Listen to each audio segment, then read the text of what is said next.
তো hello everyone, welcome to my Facebook page. আশা করি আপনারা সবাই ভালো আছেন, আমরাও খুব বেশি ভালো আছি। তো অনেক দিন থেকে আমার বান্ধবীদের সাথে আমার দেখা হয় না, তাই আমরা প্ল্যান করছি যে আমরা তিনজন মিলিয়া কোনো ঘুরানি যাইব। তার লাগে আমরা তিনজন রেডি হয়ে বার হয়ে গেছি। তো অনেক রাস্তা পার হইয়া আমরা ফাইনালি এই জায়গাতে আইছি। আর এখানে আইয়া এত সুন্দর ভিউ দেখিয়া আমরা তিনজনের মন খুব বেশি ভালো হয়ে গেছে। আর আমরা আজকে যেখানে আইছি এখানেও বানর আছে। আর আমরা যেহেতু দুপুর টাইমে আসলাম, তখন তারা খাওয়ার সময় আসলো, তাই একসাথে সবাইরে দেখে লেছি। আর আমরা আজকে যে জায়গাতে আইছি এটা মূলত সবাই বানর টিলা হয়। আর এটা একটা মাজার, যেখানে এত সুন্দর টিলা আর এত সুন্দর সুন্দর গাছ আর এত সুন্দর ভিউ আর এত বানরের লাগে, জায়গাটা খুব বেশি সুন্দর লাগে।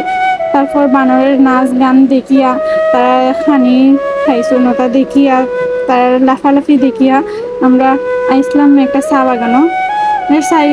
বানর টিলার সাইডেও আসলো চা বাগানটা। তারপর আমরা সবাই খুব বেশি এনজয় করছি আর খুব সুন্দর একটা দিন আসলো। আর আমরা তিনজন মিলিয়া, যেহেতু অনেকদিন পর আমরা দেখা হয়েছে, তাই আমরা সবাই মিলিয়া খুব বেশি মজা করছি। আর এইভাবে আমরা দিনটা কাটিয়ে গেছে। তো আপনারা কেমন লাগছে ভিডিওটা অবশ্যই কমেন্ট করে জানাইবা। আর লাইক শেয়ার করি, পেজটাকে ফলো করে রাখবো। টাটা।